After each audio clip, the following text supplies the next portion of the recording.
and welcome to Best Laid Plans. This is your host, Sarah Hart-Unger, and this is a podcast where we talk all things planning and planning adjacent. Today is a planning adjacent topic for you as I am bringing on decluttering expert Dana K. White to talk about her unique methods on the show today. I think I also touch on it in the episode, but this is not the first time I've brought an amazing organizing expert on the show to come speak. I will link to past episodes I've done with Lisa Woodruff of Organize 365, with Tyler Moore, who goes by Tidy Dad, and from Shira Gill, who has beautiful books on minimalist organized homes. I know I learned something every time I have one of these conversations, and today's talk with Dana is filled with such amazing practical takeaways. I know you're going to enjoy it. I found it really, really motivating as well. Stay tuned for after the episode because I will provide a little update on my own decluttering journey. So yeah, you'll hear from me at the end of this conversation. Here is Dana. Well, I am so excited to welcome Dana K. White to the show. As I discussed in the intro, I've had so many amazing organizing, inspirational people on the show before, but I feel like Dana K. White was like missing. So it's just so excited to add her on. So Dana, welcome. Thanks for having me on. This is fun. So as I mentioned, I've learned from lots of organizing gurus, and I feel like there are big takeaways every time I have one of these conversations. So coming at it from your perspective, what makes your methods uniquely yours? What does the Dana K. White method look like? Well, I actually don't teach organizing. I only teach decluttering, and I teach it as the actual way to get organized. My story is that I was completely overwhelmed. This was not natural to me at all. And I always thought I need to get organized. I need to get organized. I look around my house and think that's got to be the answer. But every time I would try, I would fail miserably every time. And it's because I was looking at a space and trying to figure out how to make it work. And I actually thought in the beginning that I was giving up by saying, I'm just going to declutter for right now. But when I started just decluttering, my house started to change and function the way I had always dreamed of it functioning, if only it was organized. But I'd never achieved that through organizing. I only achieved it through decluttering. So when people ask me about organizing, I'm always like, yeah, I don't teach that. I only teach decluttering, but I have achieved organization through decluttering. And I'm here to let you know that you can let go of the idea of organizing and just declutter. And there's so much freedom to just get started that way because you don't have to solve any problems first. You just get stuff out. Let me tell you how appealing that is to me. Yeah. Extremely. Yeah. Organizing is overwhelming. Organizing is problem solving. It's thinking through how everything not only works right now, but how it's going to work as my kids go into the next stage. And that lets my brain spin out and keeps me from getting started. So it's like focusing on, is everything here actually need to be here? That's like 99% of the battle, essentially. Is that kind of what you're saying? Yeah. I mean, I have strategies that keep me from asking, does it need to be here? Because I will always come up with a reason why it needs to be here because that's my personality. But yes, ultimately it's, should this thing be in my house or not? Even though I don't ask that question. But yes, like get the things out that aren't supposed to be here. And it solves so many problems. I 100% believe it. And I know I've heard from so many who have had success with your method. So let's get a little bit more detailed. Yeah. So since you're saying, no, I don't just stand there and say, do you need this? Do you need this? Do you need this? Although that could be a start. What do your methods look like? I know there's some sort of 5-step decluttering process. Yes. So I call it the 5-step no mess decluttering process. The number one thing that's different about me from others is that I do not pull everything out of the space. That is often taught as the necessary step one. And that does work for people who are naturally organized and who maybe just have a little bit of extra stuff. I had a lot of extra stuff.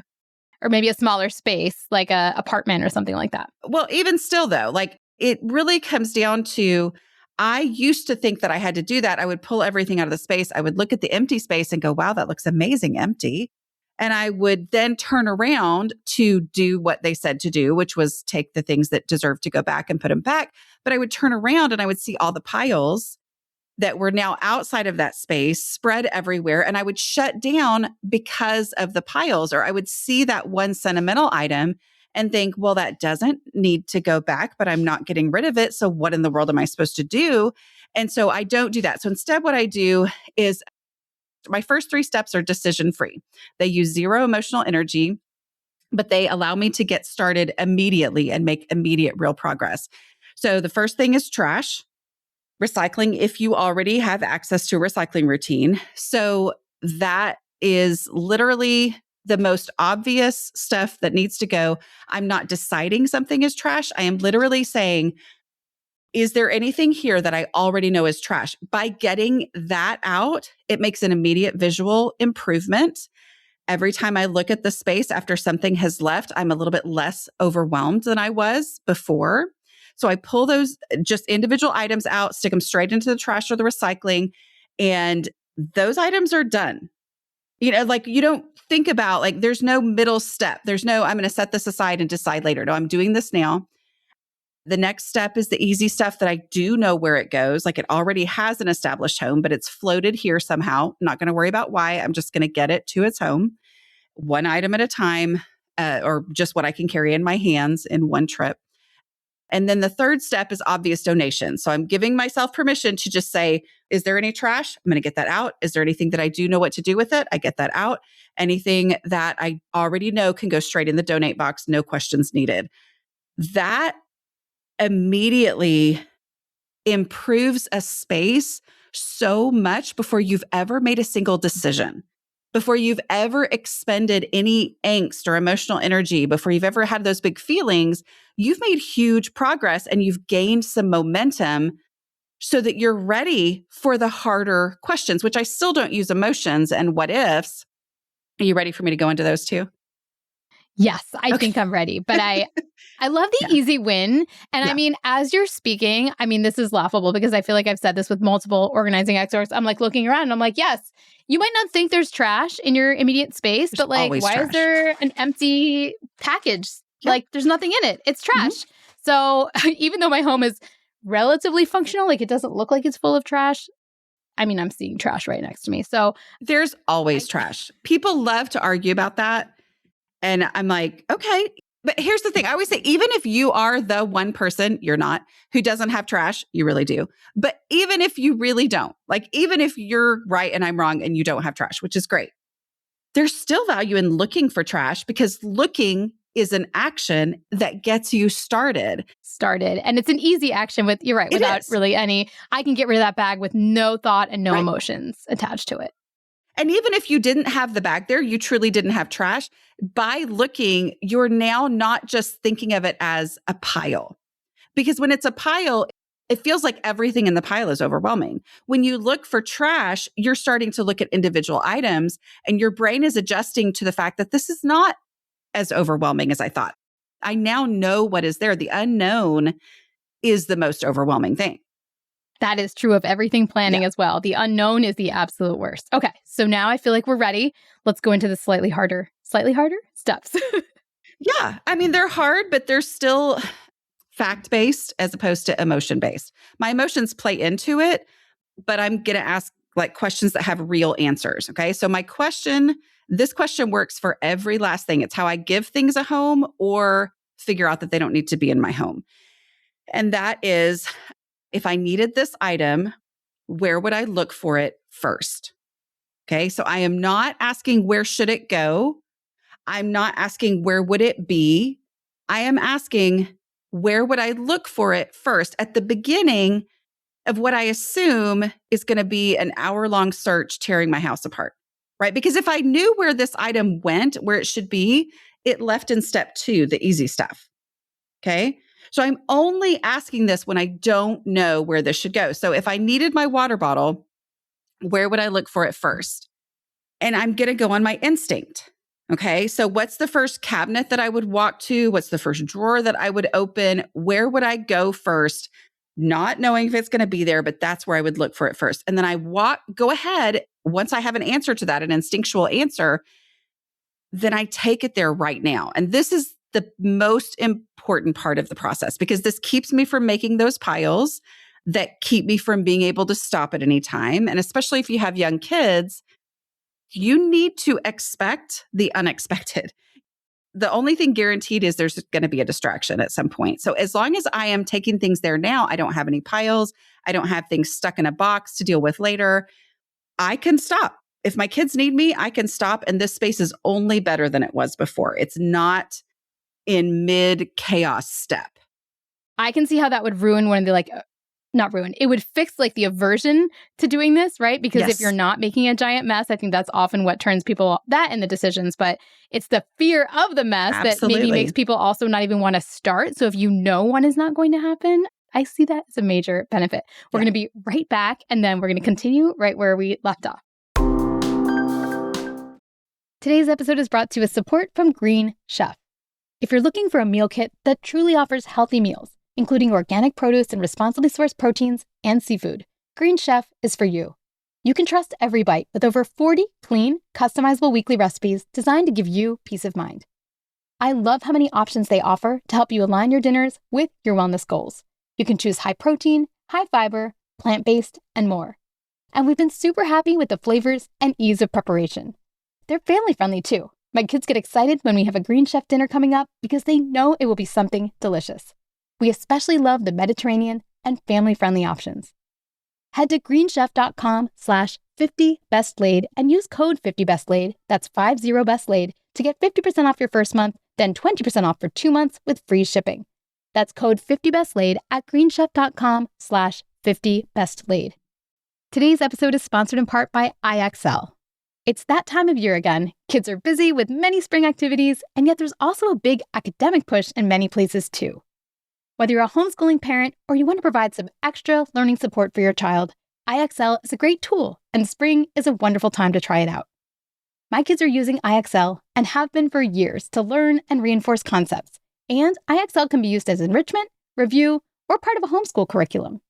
Everything is organized by grade and subject, so you can quickly find what each child needs without juggling multiple resources. The interactive practice and clear explanations and feedback make it easy to reinforce learning as you prepare for end-of-year tests or assessments or milestones. So make an impact on your child's learning. Get IXL now. Best Laid Plans listeners can get an exclusive 20% off IXL membership when they sign up today at IXL.com/plans. Visit IXL.com/plans to get the most effective learning program out there at the best price. Today's episode is brought to you with support from Mint Mobile. I don't know about you, but I like keeping my money where I can see it. Unfortunately, traditional big wireless carriers also seem to like keeping lots of money too. One of my close family members recently told me about how much she started saving once she switched to Mint Mobile. The price difference is huge, and the difference in service for her has been undetectable. You too can get the financial benefit of switching today. At Mint Mobile, phone plans come with high-speed data and unlimited talk and text delivered on the nation's largest 5G network. You can bring your own phone and number and start saving immediately. If you like your money, Mint Mobile is for you. Shop plans at mintmobile.com/BLP. That's mintmobile.com/BLP. Upfront payment of $45 for 3-month, 5GB plan required, equivalent to $15 per month. New customer offer for first 3 months only, then full price plan options available. Taxes and fees extra. See Mint Mobile for details. All right, we are back, and we were just discussing the last step we did is that we were finding an item that didn't have an obvious home because we'd already done that. And then we were asking ourselves the question, where would I look for that first? And then we are putting it there. Okay, then what? Yes. You're taking it there now. So I want to really, because this is the thing that people resist because they're like, oh, I don't want to take it there now. I want to do that later. I want to wait until, it makes sense to go deliver everything through the house. Isn't that stopping in the middle? But like you said, as long as I know that I can stop at any time, that's actually the thing that lets me get started, right? And the way I can stop at any time is to take it there now. But I also, when I take it there now, I face the reality of that space because there may not be any room for it there. In my brain, I'm like, oh yeah, I'll put it there. When I actually get there and I'm facing the space, I realize, oh, I've got 16 other water bottles, or this space is full of all this other random stuff. At this point, I'm not going to start on this space instead of the one that I was working on. Instead, I'm just going to say, what can I remove to make the space for that? Is this the water bottle I love? Well, then what water bottle or 2 or 3 can I get rid of that are not the ones that I use in order to make the space for this? This is how you move your whole house forward. this is how you don't end up working on this space and then everything just kind of floats over here. And now you have to work on that space and then it floats back and then you work on. So that's how we keep that from happening. That's by giving things real homes in the place where we look for it first. So that's a very short version of what is really hard. But also, I hear from people pretty much every day, at least every week, saying, I resisted Take It There Now for so long. I didn't want to do it. But once I did it, I realized that is the game changer. So yeah, and if I can't answer the question, where would I look for it first? Then that's when I ask my second question, which is, if I needed this, would it ever occur to me that I already had one? Because I didn't have a place where I would go looking for it, which means that if I needed it, it wouldn't even cross my mind to go looking for it. I would buy another one. That's how I ended up in my house being such a disaster, was I was constantly rebuying things. So it's this real moment of reckoning to say, I'm going to get rid of it because I would never even think to go looking for it. And then the last step is just, I say just, but it's the most transformational one for most people like me. I was naturally messy. And that is to acknowledge the reality of the space. I call it the container concept. I realized that the purpose of a container is not to hold things, it's to serve as a limit, it's to contain. And every space in my home is a defined, limited space. So every shelf is a container, every drawer is a container. So at the point when I have only left the things that I would look for in this space, that if there is still too much for this space to function well, then I get rid of my least favorites or the least important until the space is functional. So until the sock drawer closes or until the bookshelf is easy for me to get what I need and get it out. And so that's the final step of the process. And if I get all the way there, my space is organized. It's very practical and acknowledges limits, right? And I guess, Yes. yeah, that's why you don't need to do the organizing step, because you already got into the reality of this is the space that I have to deal with. And if it doesn't fit there, then I guess we have too many items. So that's very appealing. Yeah, live with it for a while and you'll know what you need there, what kinds of things would be helpful. But so many times when people start with organizing, this is what I would do. I would think, what products do I need to buy? What bins and baskets and buckets do I need to buy to solve this problem? Well, the problem I was looking at was so much bigger in volume than it would be after I got rid of the stuff that had no business being there, that I was deciding how to organize this space based on so much more stuff than it would be after I decluttered. And so I didn't have any concept of what actually needed to happen in this space because I hadn't decluttered. No, that totally makes sense.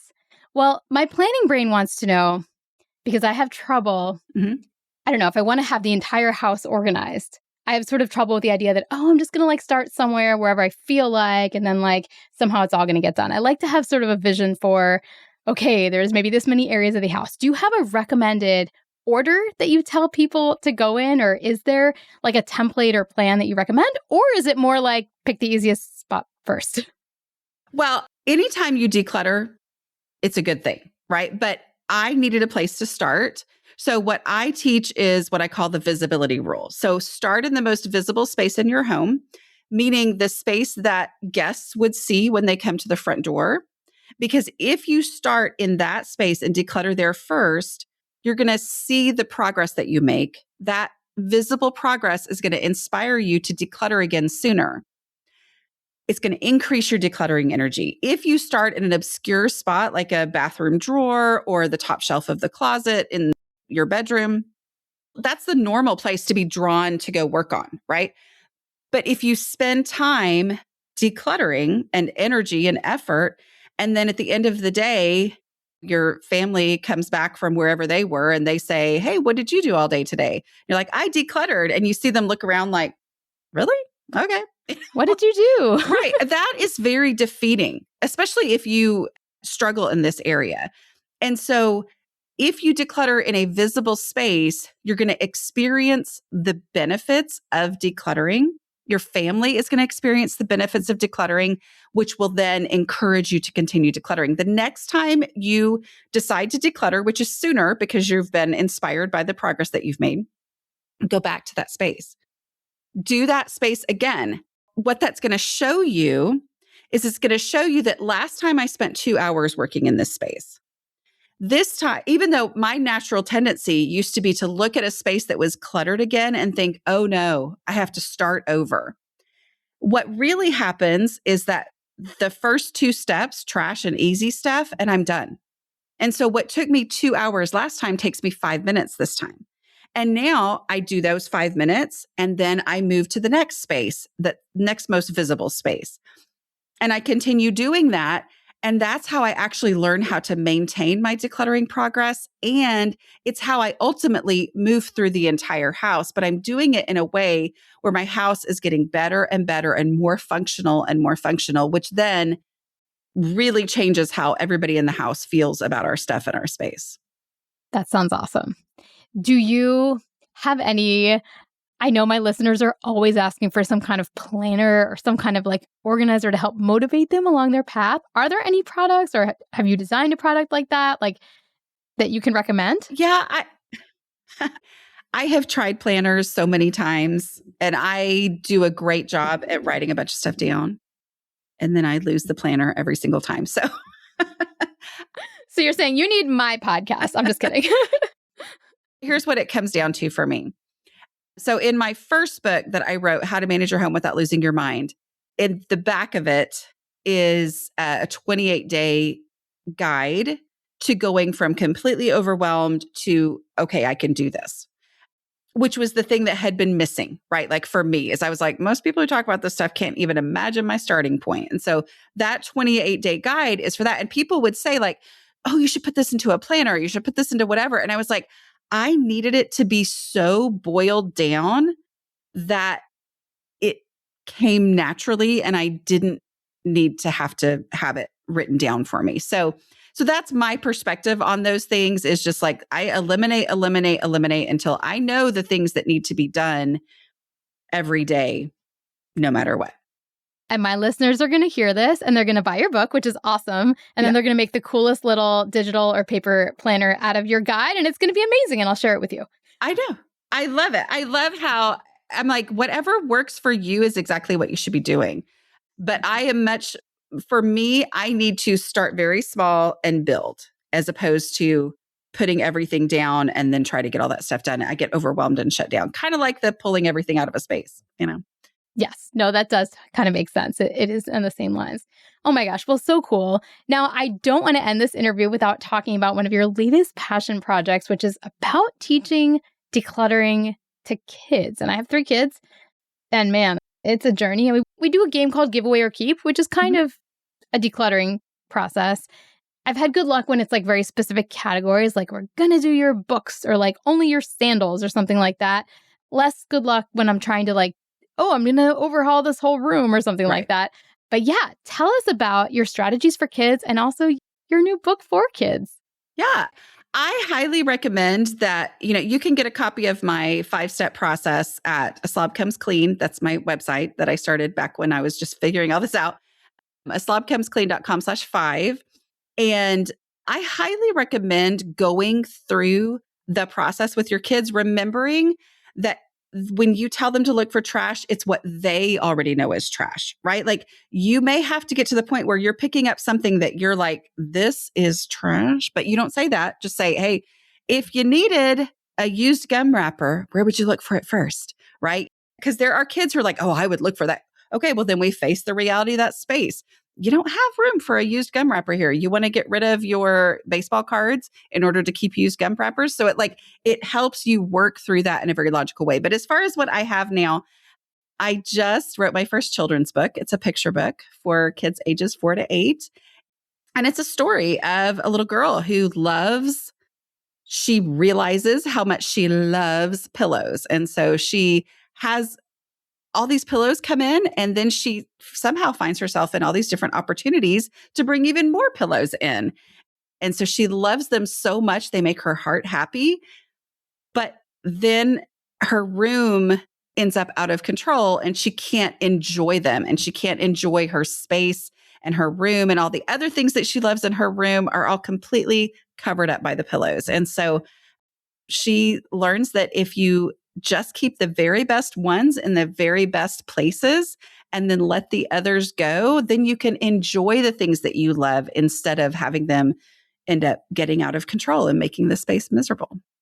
I love it. And I'm totally getting it for my 8-year-old, because even if she's on the upper end, she actually loves things targeted to younger kids, and she needs this book. So it's perfect. I love it. I love it.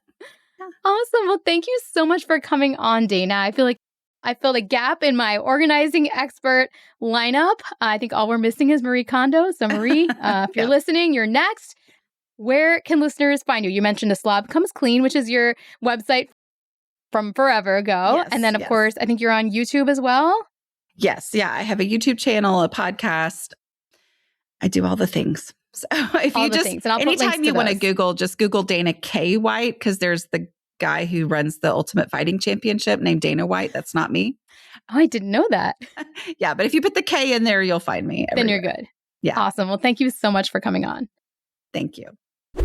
Well, that was so much fun. I love chatting with Dana K. White, and I will make sure to link all of her stuff and where you can find her in today's show notes. So I promised a little update on my own decluttering journey, and I have done many episodes about this. I talked about how I really struggled with it previously because I lack accountability and urgency, and I am so excited to tell you that by the time this episode airs, I will have had my first in-person organizing session. Woohoo! Admittedly, I can't say, how it went, because I'm recording this a week ahead, as I always do, to give my sound team time to do all of their processing. But it's on the calendar, and it's even been confirmed via email with my organizer. So I am very confident it's going to happen. She is a certified KonMari organizer, so definitely not the same as the methods Dana K. White talked about today. However, I don't think that means that I can't also implement some of Dana's methods. Honestly, I could see them going hand in hand, where I spend time with this in-person organizer working on specific spaces in the KonMari kind of order of things, but then also work on especially our more visible areas of the house using Dana K. White's smart and practical methods as well. So I'm just super excited for that. I know that for the first session, the plan is to start with clothing, and I know we're going to limit that to my clothing for the in-portion part, and then the idea is that I would work on perhaps other family members' clothing in the time between our next session. So anyway, I'm just very excited to have something on the calendar and know I'm getting started. Of course, I'm paying her. I don't have she's not going to be public on the show or anything like that. This is separate. This is not a sponsored thing or anything, but I'm just sharing my journey here because it is something I talked about for so long. And I do think that little piece of accountability is going to be one of the magic pieces that gets me in action. And that actually, I guess, reminds me a little bit of a segue. So if you are looking for more accountability with your planning methods, I have 2 things to announce. Number 1 is that Best Laid Plans Live is on sale. Although I'm saying that it may be sold out by the time this episode airs. We actually filled 2/3 of it with returning guests already. We launched it to the alums first. We do have some slots remaining as I'm recording this. I don't know if we're going to have any in 1 week, but we might. So if you are interested in attending, you can go to my website and go to theshoebox.com/BLP live, and you can find all the registration links available there. Do not fret if there is not space. Of course, I'm going to be doing my kind of live on Zoom version again, planning 2027 in the end of the year. So that has a lot of similar content, but you do miss out on the really fun community aspect and the protected time that comes to, of course, going to a live retreat. So that's one announcement. And the second announcement is that I am moving towards getting BLPA 2.0 up and running, and I'm so excited. I'm actually planning to do kind of a smaller pilot group as my very first group to create the first set of videos with that round. And because it's going to be the pilot group for this new series, I'm going to have the best price that I'll ever have on that course. And I will be keeping it fairly small because I just don't want to have to handle too many people enrolled at once. And then if it goes well, I am considering turning it into possibly an asynchronous option or just figuring out how to enlarge it and enroll more people in the fall. So it's going to run kind of through mostly the summer but starting in May. And I'm just super excited about it. It's kind of structured similarly to the book, but there are lots of interactive challenges. And of course, I'm going to be guiding you through different exercises and different live planning sessions along the way. And I'm just finally excited to be having time and space to get this rolling as I've wanted to for so long. The original Best Laid Plans Academy was such a labor of love. I learned so much from doing it.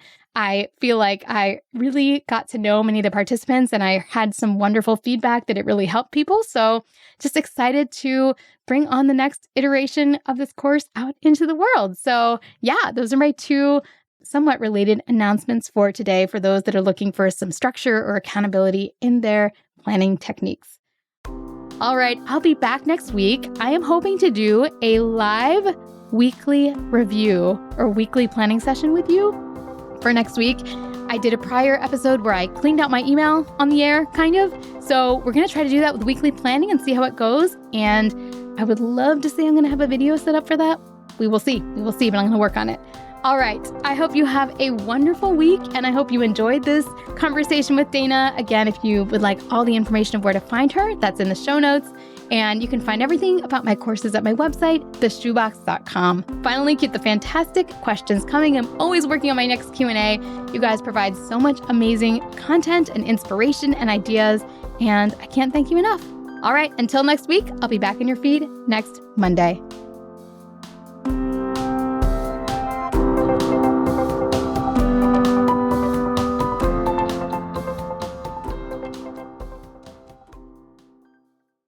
This podcast is part of the Sound Advice FM network.